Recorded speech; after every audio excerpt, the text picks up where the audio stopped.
Hello and welcome to the Mindful in Minutes podcast, a guided meditations podcast brought to you by Yoga for You. I'm Kelly, and today I'll be leading you through your meditation. So go ahead and get comfortable, settle in, and enjoy your meditation practice. This episode is brought to you by Manta Sleep, where they believe that having quality sleep is the foundation of everything good that happens in life. And as someone who is personally very dedicated to their sleep, I have to agree with that. And Manta Sleep is on a mission to give light sleepers control and mastery over their sleep by creating innovative sleep masks and other sleep accessories like sound machines and travel pillows too. I recently got to try the sleep mask and I loved it. I only got to try it for one night and then I had to give it to my husband because he's been working really hard at night in the hospital and then has to try to sleep during the day. So he was obsessed with the 100% blackout mask and he loved how soft and breathable it was. And just for my listeners, you can try Manta Sleep for 10% off. Just have to visit mantasleep.com. That's MANTASLEEP.com and use coupon code MINDFUL at checkout, MINDFUL, and then you can start sleeping better tonight. Manta Sleep, sleep better anywhere, anytime. Hello, everyone. Welcome to another episode of the Mindful Minutes podcast. So this is a special freeform episode in which I'll be sharing thoughts and lessons instead of meditations. So if you're looking for a meditation, you won't find it in this episode, but there will be another new meditation that will come out on Sunday afternoon. If you're listening to this when this episode releases, Sunday, a new episode, a new meditation is coming your way. And this will be the last episode for a few weeks, as then after Sunday, I'll be starting my summer hiatus. So I do this 2 times a year, once in the summer and then once around the holidays, when I take this time to reset, take a break, clear my mind, and just gather some more inspiration for my meditations, as well as just, focus on myself and my family and just take kind of that mental, emotional break. So don't panic when you don't see episodes for a few weeks. I'm not gone forever, just a couple of weeks. So I'll probably be back right at the beginning of August is the plan right now. And until then, there are tons of old meditations that you can use in the meantime. So seriously, just scroll back. There's over 100 meditations that you can use. And I get requests all the time for people asking me to cover topics that I've actually already covered or already have more than one meditation for. They're just in the older episodes. So you can go and you can listen to those. The meditations are exactly the same. Some of them you'll know that I hadn't quite leveled up my sound equipment yet. It's with my old microphone before I leveled up and got the one that I have now, but the meditations are still good. And scroll back, listen to the old ones. There's lots of really, really good ones. And of course, there's tons of resources, on the website, the free 7-day meditation challenge, 31-day meditation challenge. There's a lot of places to get meditations from me during this hiatus. And I wanted to share also a couple of announcements because there's some really exciting things happening around here and I wanted to tell you about them. So first, the online meditation teacher training is currently open for enrollment for the summer session. I just opened it. So if you've been dreaming of becoming a meditation teacher, writing guided meditations like I do, or just deepening your practice on a whole new level, this is your chance. So I only open up this course 2 times a year, once in the summer, once in the winter. So the next time you'll be able to join this course won't be until winter of 2021. So if you want to learn more about this course, you can listen to an episode that I actually released on February 1st, and it's called My Meditation Teacher Journey. And I tell you all about the course, why I designed it, what inspired me to make it, what you can expect, all the things. So enrollment is going to be open until June 20th of 2020. So that is just a little over a week. And yep, you can click the link in the show notes. You can go to the website, send me an email, all the things. I also announced all of my summer trainings. So I'm really excited because this summer I'll be offering each of my signature offerings. I'll be doing one each month. So enrollment's open for meditation teacher training now.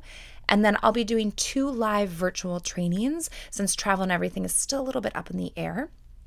So I'll be offering a restorative yoga teacher training on July 11th through 12th, and then a yoga nidra teacher training on August 8th through 9th. So 2 weekend trainings, and I'll put the link in the show notes. You can also go to the website, and if you go to the top where it says trainings, then, in the pull down menu, you can get all the information. Enrollment is open for all 3 of these. So it's just the meditation teacher training that you only have until the 20th. And the rest are open just until spots are gone. And the spots are very, very limited for those live trainings. So if you want to learn this summer, this is your chance. I'm really excited to get to do this and still be able to teach, even though, there's a lot of things that are unknown right now. So yeah, click link in the show notes, go to the website, shoot me an email, info@yogaforonline.com, and I'm happy to answer any questions that you have for you. And I would love, love, love to have some of you join in any of those trainings, maybe all of them. Maybe you're feeling really crazy and you want to learn all the things. That's cool too. I sometimes like to do that. I kind of go all out and, really just probably do all the things. So yeah, that's it for announcements. So now I want to get on with the episode. So this might be my most personal episode yet, which is kind of equal parts terrifying and vulnerable, but also a little bit empowering. So long story short, I turned 30 yesterday. So yesterday I kissed my 20s goodbye and I stepped into my 30s.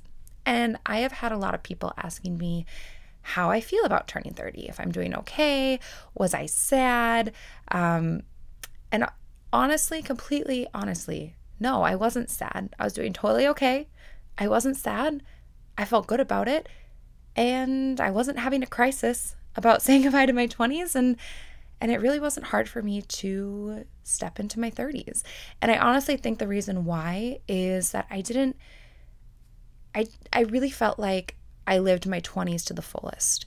And that's something that I'm really happy about. I'm really grateful for. And that means, in my 20s, I had the good, the bad, the ugly, the tragic, the horrible, all the things.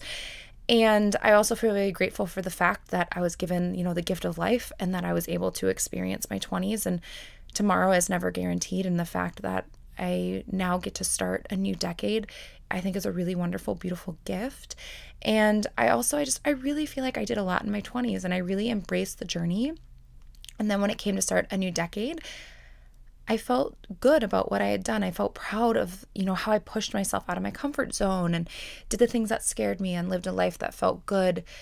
And, more than anything, I just was looking forward to starting a new chapter in my life and what this decade would bring and having a lot of gratitude for that.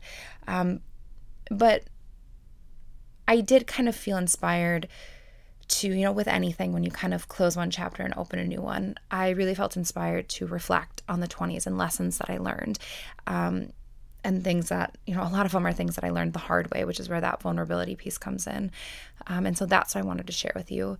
And, but I also, something that I just wanted to share on a personal note, I think part of the reason why I felt really good about starting a new decade is because it's not only a new decade, it's not only a new chapter, but I'm about to completely start a new role in my life as a mother. So until this point, I've been keeping this private for a few reasons, but I felt ready to share it. And I'm really just moved and excited and feel so blessed. I don't know why I'm feeling emotional about it now. I have known for a very long time, but there's something just about sharing this publicly for the first time. But my husband and I are expecting our first child together this November. So, and I just feel really happy and so grateful. And I just feel so much in love. I'm having a little baby boy. And I just feel really grateful that the universe decided to answer our asks and our prayers and share this baby with us. So, it's honestly been really easy keeping it a secret. I'm about, if you're listening to this when this releases live, I'm about halfway through my pregnancy. It's actually quite easy to hide a pregnancy in the middle of a pandemic and what you're required to socially distance. And none of you have really seen me in person. I'm not doing events. I'm not, doing live trainings. Anything that you see me, it's either hearing my voice or basically seeing me like on a Zoom call from the collarbone up. So it's actually been pretty easy to keep this to myself, but it just felt like it was time to share it. And yeah, so I think that's part of the reason too why I felt really good about stepping into my 30s, is that it just feels like, life will be so different, and I feel really good about it, and I feel really happy and blessed, and also terrified and all those things. And, I have to be honest, I found out I was pregnant literally 2 days before everything with COVID happened, and the world kind of fell apart. So I've also been sicker than I think I've ever been in my entire life. I think if you're one of those women right now listening and, you're like, oh, I just love being pregnant. I appreciate that that's how you feel. I can't say that it's been all that pleasant. I've spent a lot of time. Actually, I wrote quite a few meditations in between puking in my toilet, or, 4-hour naps, or, the worst headaches I've ever experienced. And I really, truly, I've been very, very sick before in my life. And for about the first 16 weeks of my pregnancy, I don't know if it was necessarily worse than the worst sickness I've ever felt, but it definitely tied it. So anyways, that's kind of a side note, but yeah, so there's just been a lot going on. And March was a really wild month, and that's why you haven't maybe heard from me as much or see me posting as much, things like that. Like, I really was trying to just sort of do the bare minimum and take care of myself and take care of baby, and kind of take that time with my family, and step into the unknown. And I also wanted to just let you know that if you're listening to me right now and you're struggling with fertility at the moment, or you're praying for, or asking, whatever you want to call it, for your soul baby to come in and join you, know that you're in my heart, and that I feel you and I hear you. And I personally prefer to keep my journey to pregnancy private, and I probably always will. That's something I just would like to keep for myself and between, me and my husband. But know that I'm sending you a giant hug, and don't give up hope. And I'm there for you. If you see someone to talk to, I'm here for you. So, yeah, so now that you know that I've been sitting here in my closet behind this microphone, not only with my dog behind me, but also with my little baby boy in my belly, it's probably time to stop, chit-chatting about that stuff and get to the actual meat of the episode. So the last few weeks, I've really been feeling called to reflect on the lessons that I learned over the past decade. And I feel like just in general, your 20s are tough, and they're transformative, and they're also an incredible time to learn and make mistakes and embrace uncertainty and do the wrong things and learn the lessons. So originally I wanted to share 30 things that I learned before I was 30, but then I quickly realized that both you and I would be here for forever if I did that. So I decided just to share 10 of the biggest lessons that I learned from the past decade, and just be really open and honest with all of you. And these certainly aren't the only things that I learned. I mean, when I started writing these down and really reflecting, meditating on all that, oh my gosh, I had a list that was like a mile long. But these are just some of the biggest, and the ones that just, I don't know, I felt called to share. So, yeah. So, and I'll say in no particular order. So it's not like, the first one I learned when I was 20 and so on. It's just, this is just what came out and what I felt like I needed to share. So let's start with number one. Number one of the biggest lessons that I learned, and this was probably earlier on in my 20s, yoga is more than poses. I will say it again for the people in the back. Yoga is more than poses. Putting yourself in a bendy shape, doing a lot of chaturangas, sweating and doing poses with your body. Those are yoga poses. Those are the asanas. That is 1/8 of what yoga is. And that's how I came into yoga. You've heard me talk about it before, that whole story. I came into yoga as cross training for my sports. I was an athlete all the way through college. I was very good at, manipulating my body, making it strong, training it. And I started yoga when I was, I think my first class, I was in middle school. And I was doing this cross training for sports. I wanted a good stretch. I wanted to be flexible. And then I'd roll up my mat at the end and skip out on Shavasana. So I'm a reformed Shavasana skipper.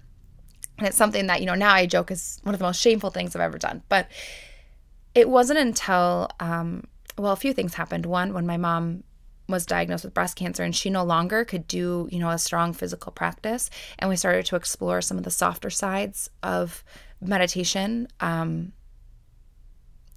softer sides of yoga, like meditation.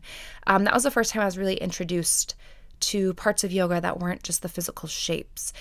And not only was it really incredible to see, the stuff that my mom would do, meditation, all these kind of gentler, softer practices of restorative yoga, things like that. But it also really then kind of saved me during that time in my life, which was just really hard. And I don't know how else to describe it other than, probably one of the most impactful times in my life, but also one of the hardest times of my life.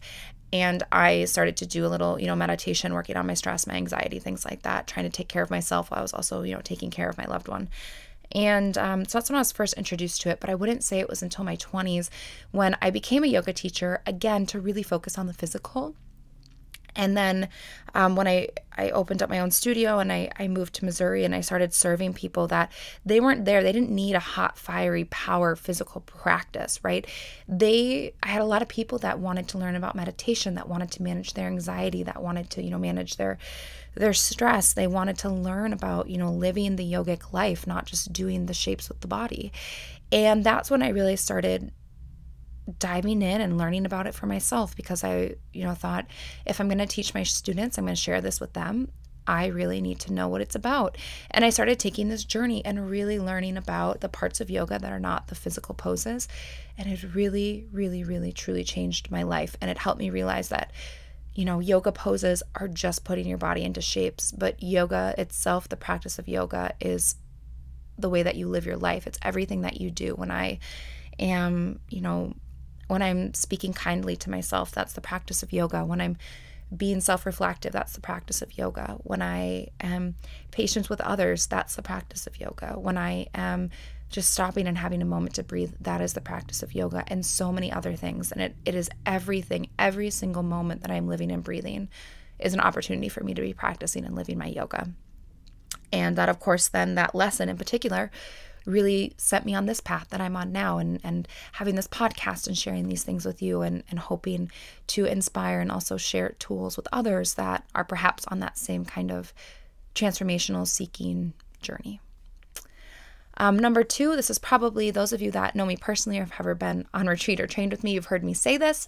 Number 2, don't be afraid to be someone's goat cheese. Let me explain. I personally hate goat cheese. I hate it. I hate the way it smells. I don't want to eat it. I've had so many friends, those of you that are like goat cheese lovers right now, you're like, oh, well, if she tried it this way, this dish that I make it in, this blah, blah, blah, whatever. I promise you, I'd still hate it. There's something about goat cheese. It is literally like the most disgusting, foul, horrible thing to me. And I can't eat it. I've really, really, really tried to like it. I don't like it. But I want to tell you more about goat cheese.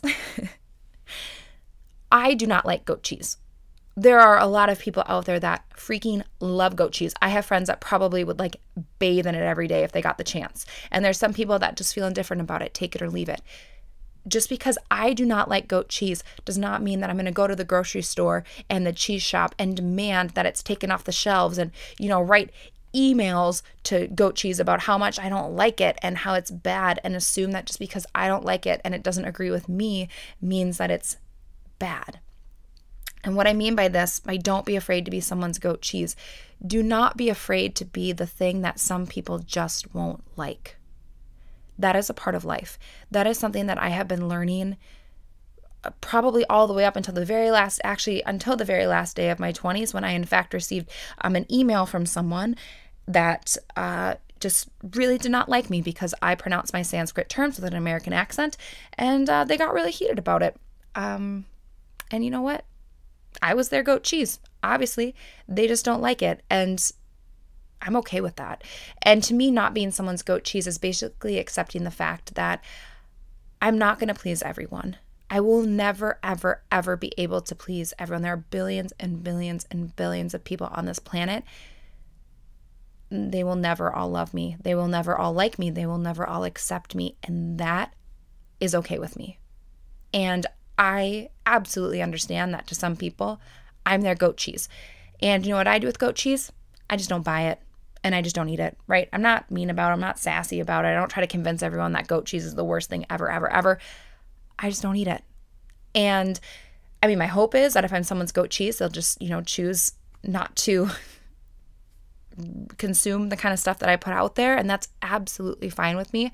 And if me sharing what's written on my heart and being authentic and doing what I really feel like is coming from my true self, if that just happens to be someone's goat cheese, that's okay.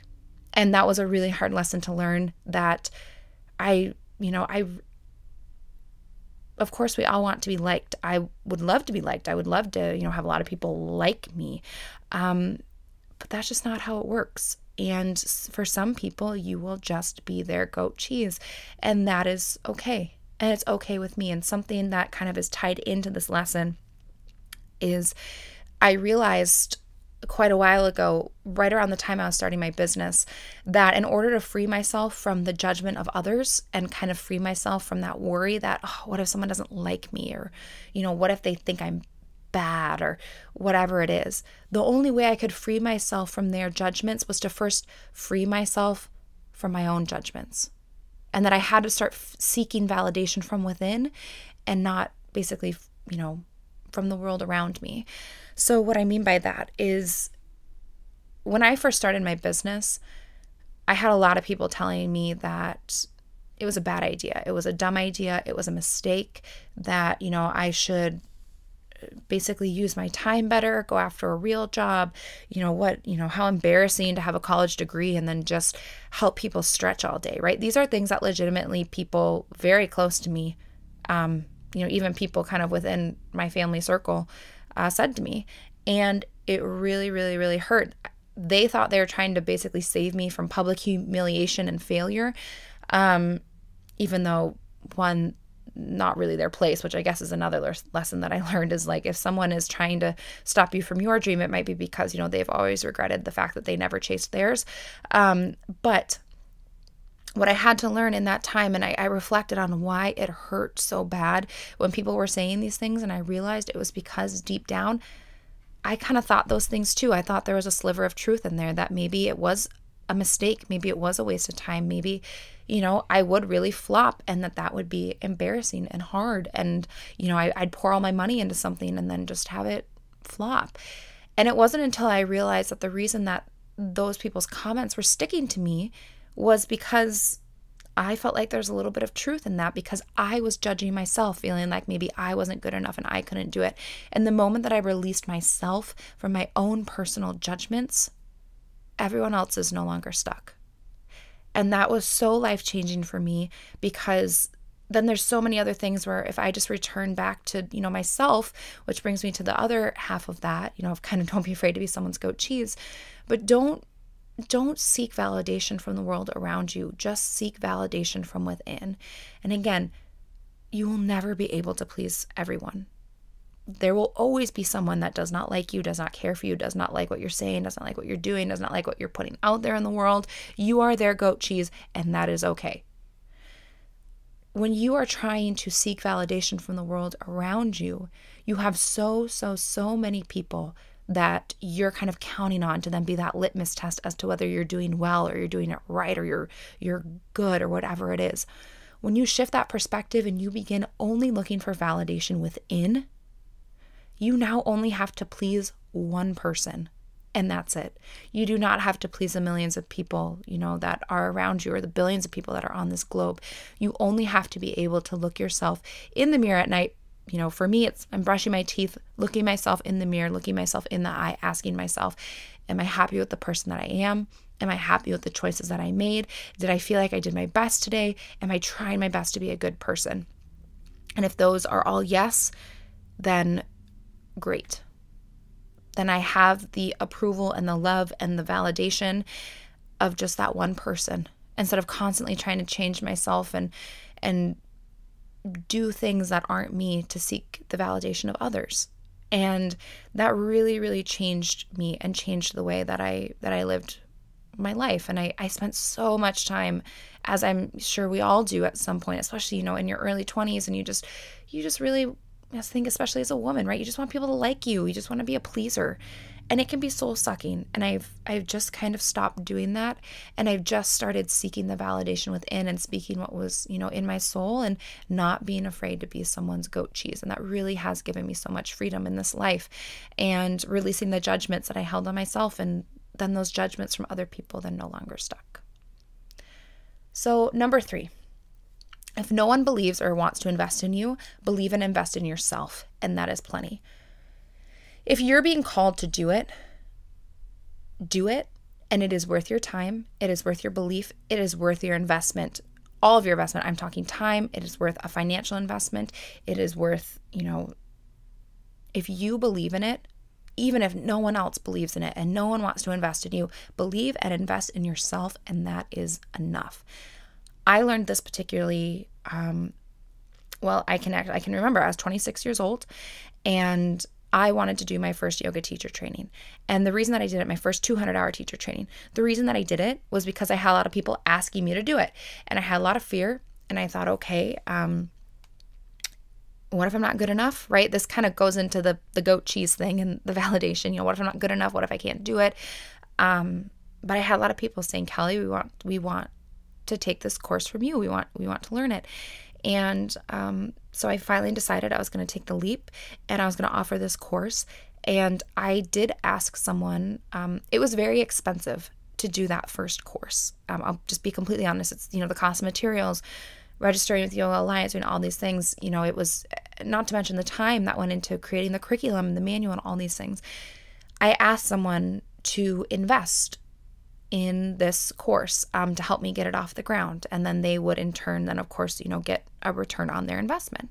And this individual told me, he said that, he thought that it was not a smart investment and, that he wouldn't be able to do that. And I said, okay. And I respected that. I'm certainly not going to tell anyone what to do with their money. But I decided that this was something that I wanted to do. And I had this dream and I worked my butt off and got the money together and did the course, and I invested in myself and I believed in myself. And to this day, that is probably the most successful training that I have ever had. And that person didn't think it was a smart investment because they didn't think I would have anyone enroll. I ended up having 22 people enroll. And then that person came back once they realized the success of that course, primarily, for this person, the financial success of that course. And then all of a sudden they wanted a piece of the pie. And I told them exactly what I'm telling you. And I said, I gave you the opportunity to invest in me, to invest in my dream and to believe in my dream, and you chose to pass. Therefore, I chose to invest in my dream and to invest in myself. And so, this was a smart investment for me. You couldn't see that investing in me was a smart choice, but I did. So I chose to do it. And that person did not get a piece of the pie because they didn't believe in me. They didn't put anything into it. I did. And I really learned this lesson the hard way, in which if I really believed it and I really wanted to do it, it is always worth my investment. And it is always worth, even if no one else believes in you, believe in yourself. And that sounds so cliche. But that was just a time in my life that really just changed everything for me. And I was so scared. And I thought, I'm putting all this money out there and I'm putting myself out there all this time, this and that. And what if it fails? And it was scary and it was really hard, but I knew deep down that I could do it and that I wanted to do it. And I was going to absolutely give it my best bet. And that truly was one of the best decisions that I ever made. And it started the trajectory that I'm on now. And then stepping into, all of these different trainings. If I never would have invested and believed that I could do it that very first time, I would never be here with this podcast. I would never be here, telling you about the courses that I'm running this summer. And I went from, a 200-hour teacher training to offering it, again and again and again. And then doing meditation teacher trainings and yoga Nidra and restorative and all of these things. And I just had to start somewhere and get past that fear and realize that my dreams were worth my belief and my investment, even if no one else felt that way. So if there's something that you're dreaming of and you're thinking of investing of, if you really believe it, it's absolutely worth your time, your belief, and your investment. Number 4, your body is worth more than a number on a scale or the size of your jeans. I have had such a rough and long and hard battle with my body and accepting it and loving it and appreciating it. And actually part of the reason, one of the biggest things that helped me fall in love with my body was the practice of yoga, the physical practice of yoga, and learning how to kind of work with my body instead of constantly fighting it, right? And looking at it like, my body is kind of this beautiful, strong ally. It's not the enemy here. And after years of just struggling, with body image and weight and taking things way too far and, restricting myself a lot in terms of what I was eating and having my weight fluctuate. And at one point, becoming very thin and doing that in a way that, it wasn't just natural, healthy weight loss. It was really kind of pushing the limits. It was exercising for hours a day. It was obsessing over every little thing that I put in my mouth. And it was a battle that I am sure so many of you listening, you know what it is. And it's something, there's something about our society that just teaches us that we should be battling our bodies instead of, accepting them for the wonderful, beautiful gifts that we have. And that's something that I struggled with for a really, really long time, but is also probably something that when I reflect back on the last decade, I feel really proud of, for ending those behaviors and for, accepting my body and for loving it and, doing the hard work, doing the internal work, doing the therapy, doing all of the things and overcoming what felt like basically a lifelong battle of hating my body and hating the way that I looked and what I weighed and all these things, and reframing this idea that somehow my value was tied to a number on a scale, or my value was tied to, how, whether or not my thighs touched. And so it's something that was probably one of the absolute hardest and some of the deepest, darkest, most miserable parts of my 20s were those times when I just, even though maybe I looked the best, based on whatever, these stupid standards that society says, even if I, quote in quotation marks, you can't see it, looked my best and everyone was telling me how great I looked, I felt horrible. I felt like garbage. I had no energy. I was cranky. I was filled with all this self-loathing and all of these things. And it took me the majority of my 20s to combat that and to not only recognize that what I was doing wasn't good and healthy and honoring and loving of my body, of this vessel that carries my soul. And it just was hard. I don't know. I don't know how else to say it other than it was so hard and painful and like gut-wrenching. And one of the hardest things I've ever done, and the fact that I was able to stop those habits and to, get to a place of balance and harmony. And of course, I always have my moments, we all do. It's not just like, one day you just wake up and you have this great relationship with your body. You still don't have your moments of thinking, this or that. And something that, I've really been revisiting this idea a lot lately, now that I'm pregnant and my body is completely changing and it's pretty much, out of my control. And just everything is changing. And if you've ever been pregnant or known someone, it really is kind of unreal, how your body changes without, just completely out of your control. Your body goes into autopilot and it's doing what it needs to do to grow and to nourish this baby. And sometimes it's hard because, your body does change and you gain weight and the clothes you used to wear, they don't fit anymore. And especially for someone that's really struggled with that in the past, it can be kind of triggering and tricky, when you experience it anytime, but especially, a time like pregnancy where it's, out of your control and it's just going to keep happening. And but I say that, and it's kind of been on the forefront of my mind now because of the changes that I'm experiencing within this pregnancy, but also the way that I'm reframing it. And this is such a difference between, me at the beginning of my 20s versus, now right at the beginning of my 30s. The way that I think about it is I would have fought my body. I would have thought of my body as the enemy, and I would have just really, really probably gone to a deep, dark place. But now, not only have I learned to kind of accept the change and ride the wave, but I've also really learned to kind of appreciate and wonder at the amazing things that my body can do, even before I was pregnant. Not only am I growing a human in me, which is kind of just blows my mind when I think about it, but my body is not the enemy here. And it is something that is just, it truly is the vessel for my soul. And it's, it's healthy and it's whole, and it's something that I should be thanking every day and being grateful for, and having that mindset shift has really changed kind of the relationship that I have, and it's made it easier, although certainly not, completely easy, Of course, like I said, I still have my moments, but being able to accept the changes that are happening in my body now. And it was really because of the work and this lesson that I learned in my 20s of my value is not tied to a number on a scale, or is not tied to someone's idea of what a body looks like. And that it's really just, again, I just have to look for that validation within.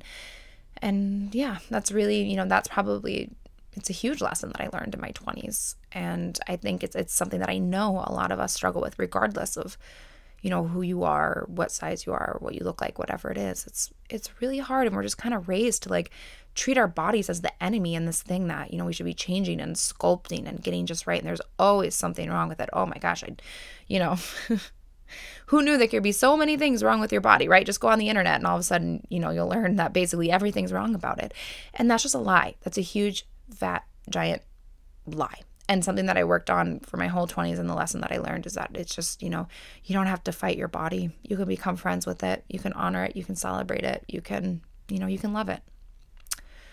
So 5, there's always something to be grateful for, and say thank you often.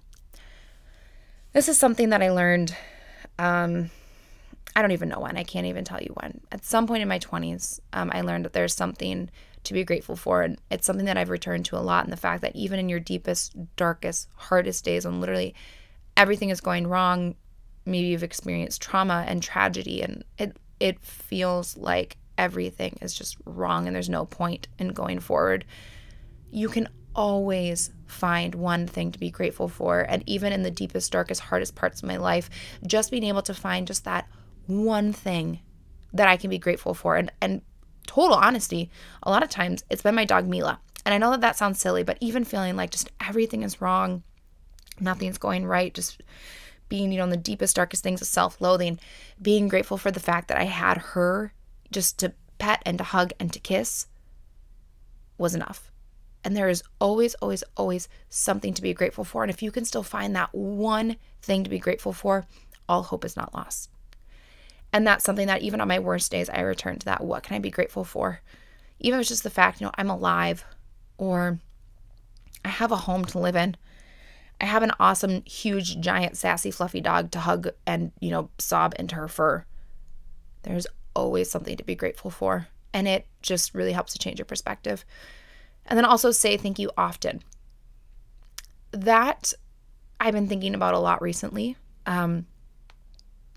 And I feel like towards the end of my 20s, I feel like I said thank you a lot more at the beginning of my 20s, especially when I was really working and, building and collaborating with a lot of people and, asking for a lot of help with my business. And then I recently kind of thought about it and felt like I wasn't really saying thank you enough. And it's not because there aren't, people around me that aren't still helping me and doing wonderful, great, helpful things. I just kind of fell out of the habit, and I started thinking, oh, well, because I wasn't directly asking people for help as much, it doesn't mean that there's not people to thank. And so something that I learned kind of in my late 20s is to say thank you often, to thank people for their help, whether it's direct or indirect, right? And you're never really doing anything 100% on your own.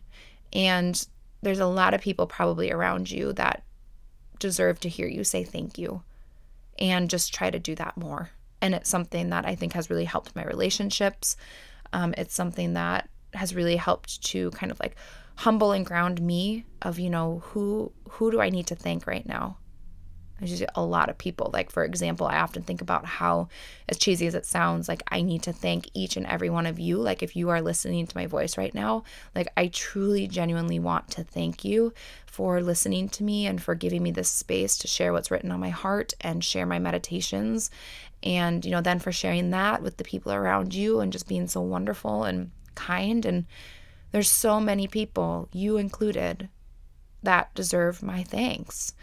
And I've just been reflecting on that more and trying to say thank you more. So something that I learned is just say thank you often. 6, question everything. Never stop learning, and say yes to as many new experiences as you possibly can. I honestly, truly, genuinely feel like a huge part of the reason why I didn't feel like I was having a crisis going into my 30s was because, like I said, like I felt like I really lived my 20s to the fullest. And the reason that I that happened was because I said yes to a lot of things. I said yes to things that scared me. I said yes to new experiences. And I never, ever stopped learning. And if something, even sounded interesting, or I thought, oh my gosh, I don't know if I can do that, right? And then I would think, okay, well, but I'm going to give it a shot. And that led me down so many different roads. Some were fruitful and maybe worth it. Some maybe not so much. I mean, they're all worth it because it helped me grow and helped me, see more people. I could think about travel a lot, meeting people that were different than me, seeing different places, being able to broaden my horizons, collaborating with people that maybe I'd never collaborated before, having uncomfortable conversations, doing things where I kind of felt like a fish out of water. These new experiences, absolutely. I mean, those in and of itself, I could come up with 100 things I learned for each one. Like saying yes to new experiences and things that are scary. Do that. And don't stop doing that. Then also never, ever, ever stop learning. That's something that I truly believe in, something that I learned. I remember I was in my yoga teacher training and someone said, I don't even remember what we were talking about. I just remember this one thing that's always stuck with me. And my teacher said, the moment you think you know everything, you know nothing. Never stop learning. Never think you have all the answers. Never think you know it. You've cracked the case. You know the secret of the universe. You're always a student. Even if you still are a teacher, you're still a student. You're maybe just a little bit further along on that learning journey than those that you're teaching. But never ever stop learning. And then question everything. And I really mean it. Question everything. This is one that, question. So don't take anything as a good enough answer unless you've really experienced it and believed it for yourself. So even if, your parents have always said, well, this is just the way that we do it, or society has said, oh, well, this is what you're supposed to look like, whatever it is, question that. Don't accept that as the truth. Don't accept that is, even if it's someone else's truth, doesn't mean it has to be your truth. And question, ask yourself those questions. Well, what do I really believe? Or why? Why is it that it's always done this way? Why do I think that? Or what do I really want? How do I feel about that? Ask yourself these questions. Question everything. This is something that I'm sure, I know my husband finds this annoying sometimes because he's like, well, you're always questioning things. But to me, that's just part of my process, and it helps me to understand. And questioning things, and just saying, well, why? And then I do that so that I can kind of come to my own conclusions about it, and to not assume that just because it's someone else's truth, that it's kind of like, the truth. Right? And then also accepting the fact that just because it's my truth doesn't mean that it's the truth or everyone else's truth. And so always having that like questioning lens and an inquisitive mind and questioning everything, I feel like is one of the things that I did in my 20s. And a lesson that I learned is don't kind of just accept things for the way that they are, just question everything. And that it really, it made me uncomfortable at times. It made me really question who I was, what I believed, the people I was surrounding myself with, all of these things. And the only reason that I did that was because I questioned it. And I didn't just comply and say, well, this is the way that we do things. I mean, even right now, if you're listening to this in real time, right, there's so much probably about yourself and about society and the people that you're around that you could be and should be questioning, just like I am too, right?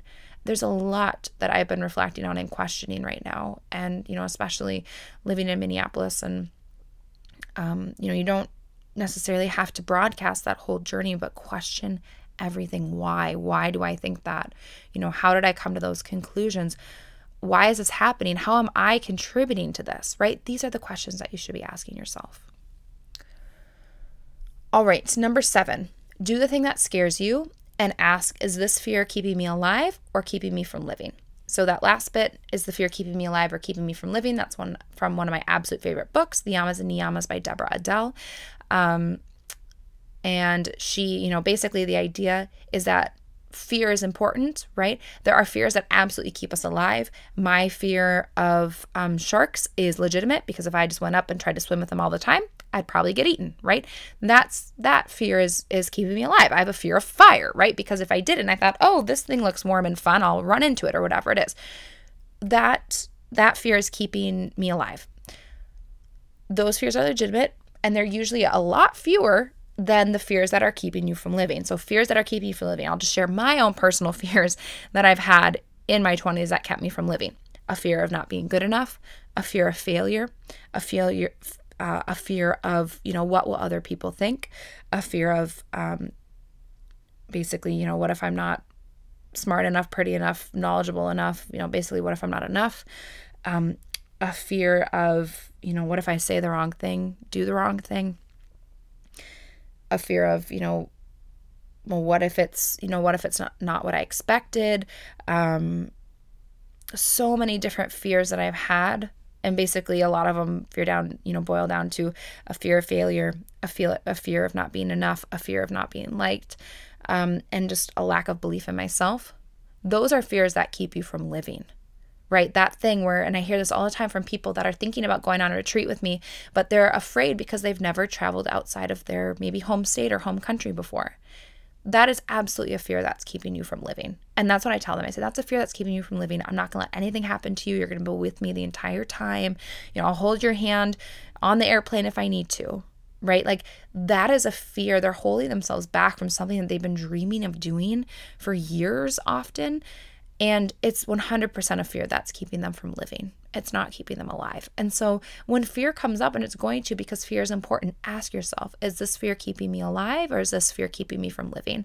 Absolutely honor the fears that are keeping you alive. Those are very important. Honor those.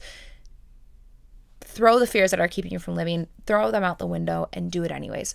Do the thing that scares you. Every single thing that has ended up being good and important and,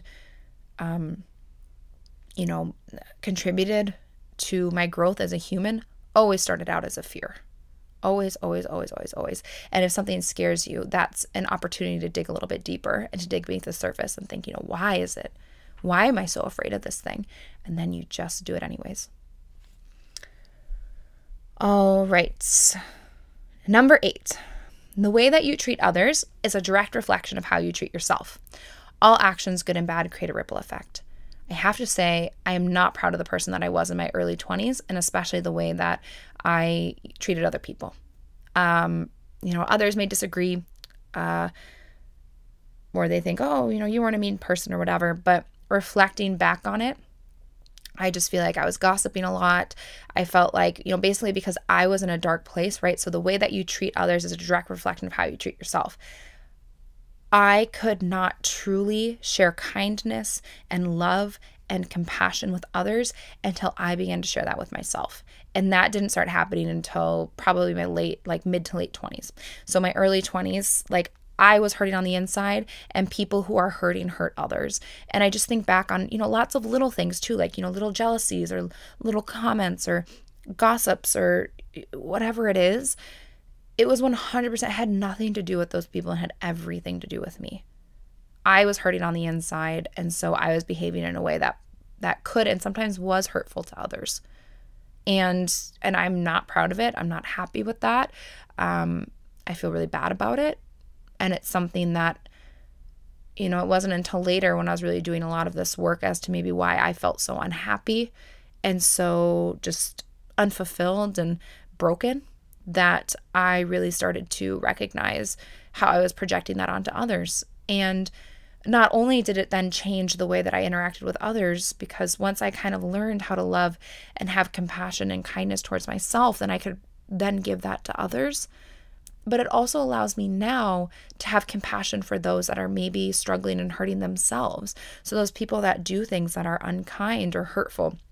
And I'm not talking about people that are in any way, abusive or deeply harmful to you. Do not make excuses for those people. Do not let yourself be in situations that are abusive and harmful. That is something completely different. I'm talking about, maybe that person, I said earlier in the episode, right? I started to recognize that the people that thought they were, quote, saving me from failure by following my dream, they were actually being a little bit triggered by me because they never had the courage to follow their dream. And maybe they felt, unfulfilled in their careers, or they felt like, no one believed in them. And so it was hard for them to then show the support for me. And, or those little things, or that person that just doesn't, treat you like an adult, because they have this fear of control and they want to control everyone around you. And those kinds of people, right? Or just the person that's just like not always super nice, or something good is happening in your life and they always just have to say a little kind of mean little just jab or dig at you to kind of try to take some of that joy away. Once I kind of recognized that in myself, it was a lot easier for me to recognize it in other people and have compassion for those people and realize that really those little comments, those things, whatever it is, it didn't have anything to do with me. It was just their own hurt on the inside. And then I just could kill them with kindness and love because I know what it's like to be that person, and I knew what it was like to be there. And I just think, if that's the way that they're speaking to me, I can only imagine the way that they speak to themselves. And it allows me to have a lot more compassion for them and not take those things personally. And then I think a lot about how my actions, good and bad, create a ripple effect. So I think every single action, every single little thing, it's like putting a drop in the water, or a drop of water, that will create a ripple effect. So a long, long time ago at the beginning of this podcast, I shared a little freeform episode where I talked about spreading kindness daily. And I talked about this thing that I still think about all the time, and basically that I'm moving through my life kind of like a slug, leaving this little trail of goo behind me. And there's so many people that will kind of walk through my past trail of goo, and it'll get on their shoes and it'll stick to them. And basically I get to choose, is that trail of goo going to be one that's, kind and positive and uplifting, or is it going to be one that's mean and unkind and, negative? And it's 100% my choice. And once I realized that every single one of my actions had, caused a ripple effect, some bigger, some smaller, but every single one causes a ripple effect, and that it was completely up to me and my choice to decide whether that ripple effect was going to be a positive one or a negative one. It not only made me think so much more about what I was doing and what I was saying and how it was impacting others, but it really kind of shifted my focus on how can I be sending out a positive ripple effect instead of a negative one. So that's definitely something that I learned in my 20s, and that I hope to take into and continue into my 30s.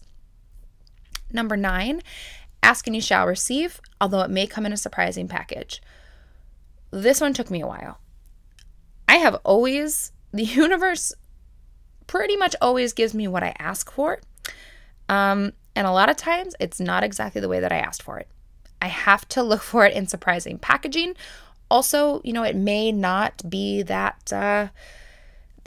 pretty, kind of be careful what you ask for sort of thing. But if you ask, you'll get it. And you need to remove expectations as to necessarily how you'll get it. And this is something that I just have learned time and time again. And now that I'm looking back on it, now that I realize that and I've learned this lesson, so many times I felt like, oh, why, universe, like, why are I'm asking for this thing? I'm asking for this thing. And it's like, it was giving it to me just in surprising packaging, or in a way that I wasn't quite asking for it or expecting it. And it really just took me a while to open up my mind and to realize that, if I ask for something, I'll get it. So 1, be clear and have good intentions behind what you're asking. But 2, don't expect it to necessarily come when or how you think that it should. And that's okay. And be grateful for it when it comes either way. And just really be careful what you ask for. I always think about this is just a couple years ago, before I really just started focusing on my business and I was working other jobs. And I really believe that I kind of like manifested myself into unemployment. And probably for weeks, I would just, lay in bed at night with my husband. I was just complaining about, I was working so hard and I had all these other jobs, and I just wish, that I was able just to have a business that sustained itself, and, I didn't have to work 3 other jobs and this and that. Like, for weeks, I was just griping about this. And then I'm not kidding you, like within 72 hours, I woke up one day and lost all of my other jobs. I had one where they needed me to work a different schedule that I physically couldn't work. I had another where they just were laying people off. And then my third job, that business was going under. And I lost all 3 of those within 72 hours. And I realized that I basically had the universe was giving me exactly what I wanted.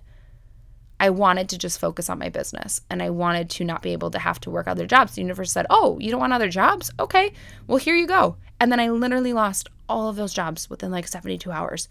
And at first I was like, oh my gosh, I started to panic, right? Because I basically was unemployed. But then I realized that the universe was giving me exactly what I asked for. I just, literally it gave me exactly what I asked for. And I always think about that now. So I'm a little more careful with how I ask, and I kind of think through my ask a little bit more.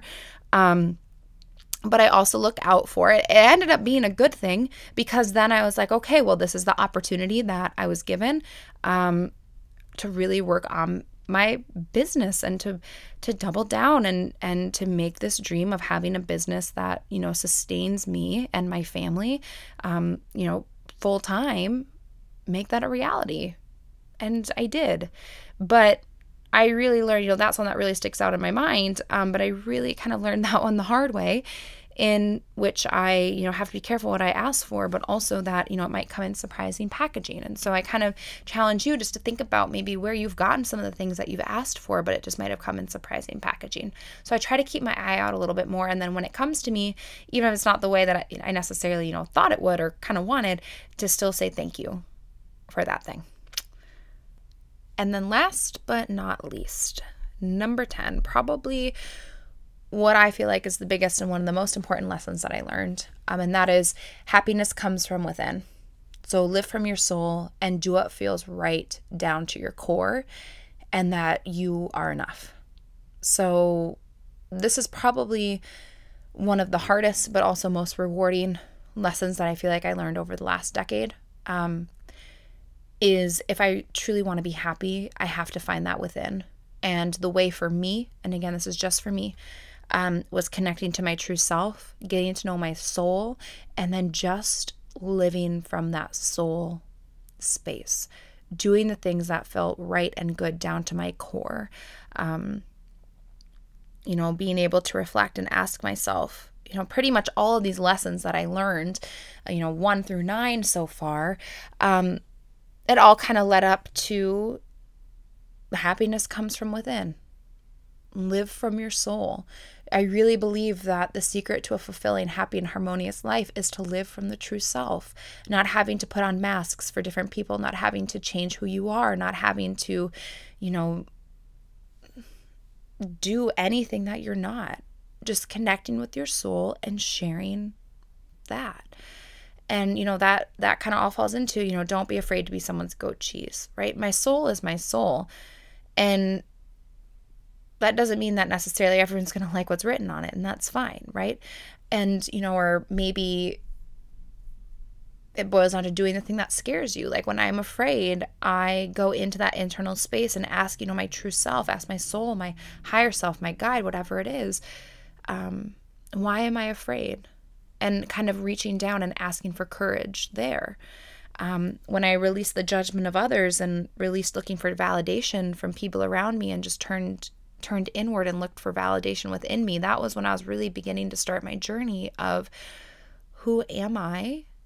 What do I want? What do I believe? How do I want to live?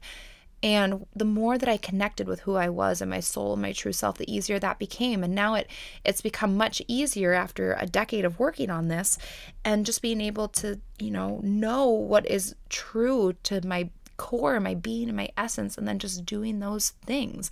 So if I feel conflicted, I go, I don't know, should I do this or should I do that? Or even, it boils down to when I finally felt ready to, not just me, both my husband and I, when we felt ready, but full disclosure, I was the one that took a little more time to be ready.